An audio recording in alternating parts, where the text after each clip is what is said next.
when I got powers, and I thought I would be able to fix anything.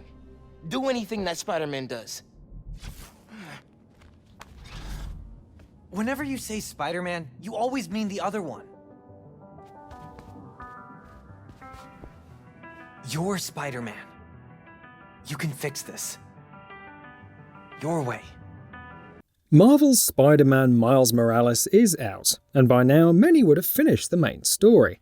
It's not a super long campaign, but still immensely enjoyable, with stellar production values and side content to indulge in. While it's not a true sequel, acting as more of an interlude between its predecessor and the inevitable Spider-Man 2, Miles' heroic journey concludes in a number of interesting ways. Before we get into the ending, please note that there will be spoilers for pretty much everything. If you're still playing the story and want to experience it for yourself, which you most definitely should, then turn back now.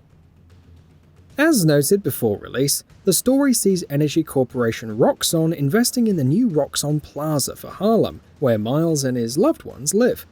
Powered by Newform, the company eventually comes into conflict with the Underground, a high-tech outfit looking to expose the Energy's danger. Leading the group is the Tinkerer, who turns out to be Finn Mason, one of Miles' best friends. Finn is ultimately looking to sabotage and destroy Roxxon Plaza, but the company's R&D director Simon Krieger anticipates her plan, rigging it to destroy Harlem if that happens. Along the way, Miles encounters his uncle Aaron Davis, who previously worked at Roxxon and is now the Prowler. Though Davis's goal was to protect Miles, he eventually concedes to his desire to help others, and even helps Harlem's citizens to evacuate before things go south. As Roxxon and the Underground battle, Miles battles the Tinkerer or Finn. Though he eventually wins, the plaza's reactor has gone critical, leading to Miles absorbing the energy. Finn then flies with Miles above the city so that he can release the energy, but stays with him till the end and dies in the process.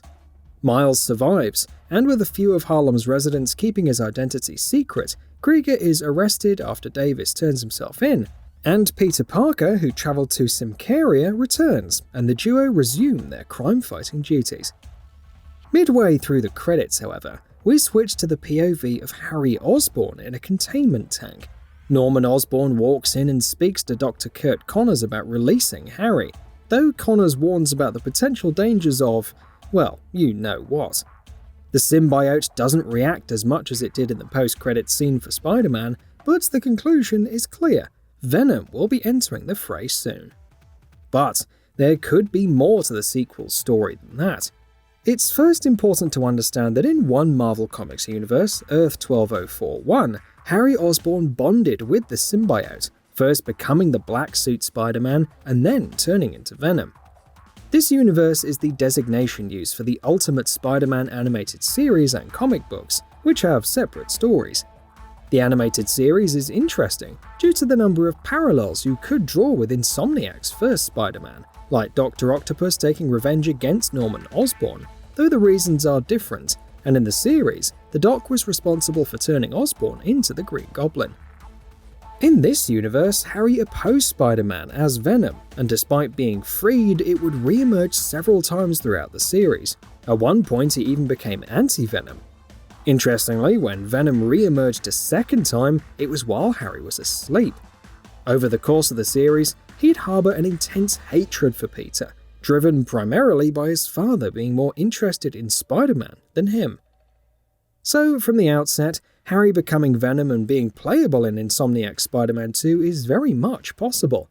In fact, he could even have his own separate campaign or missions, acting as a deuteragonist to Peter Parker. However, unlike the animated series, Norman Osborn seems more driven by love for Harry and saving his life, as opposed to simply harnessing the power of the symbiote. Of course, given how things play out, there's also a possibility that Norman could become the main villain, either through his own experiments or from extenuating circumstances.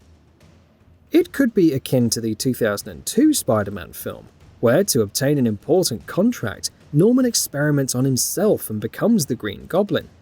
How the dynamic works here will be key, because Norman expressed nothing but disappointment in Harry, even when he became Venom in the animated series. Meanwhile, the symbiote seems more than happy to kill Osborn, either as a direct result of Harry's anger or because, well, it's the symbiote. How Miles factors into all of this is the real question though. Marvel's Spider-Man 2 presents the opportunity to introduce some kind of co-op element, perhaps even a separate mode like Ghost of Tsushima Legends that has its own storyline. There's no denying the appeal of swinging through the city with multiple Spider-Men, or even jumping into a friend's session for some crime fighting in the campaign. But the focus of Sony's flagship console titles is to offer a compelling single-player experience first. Having Miles as a co-op character would still be possible, but then having Venom as a playable character would mar the pacing. Another possibility is that Peter Parker as Spider-Man and Venom tussle throughout the campaign, leading to some kind of showdown with Norman Osborn as the Green Goblin. The story could end with Harry going his own way, and possibly starring in the DLC, perhaps in a set of stories akin to The City That Never Sleeps. Perhaps he'll transition into more of an anti-hero role, as Venom has usually been recognised for throughout the years. A quick note on other characters. Aaron Davis returning as the Prowler seems unlikely, since he went to prison at the end of Marvel's Spider-Man Miles Morales. A reduced sentence, sure, but unless Spider-Man 2 is set a year or two afterwards, it'd be a stretch to see him again.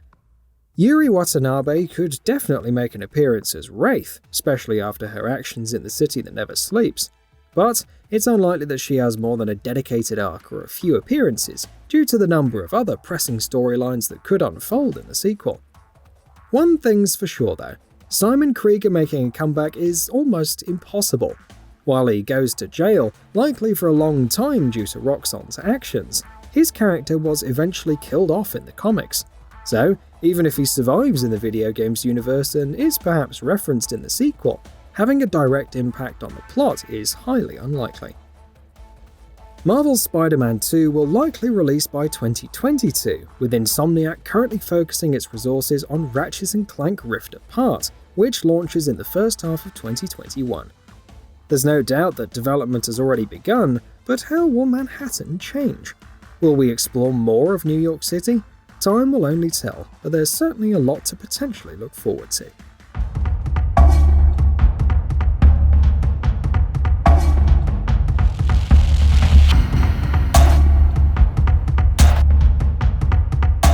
And that wraps it up. If you like what we're doing, please consider subscribing to our channel. We upload new videos daily, so make sure you don't miss them by subscribing. We appreciate your support, and we thank you for checking us out.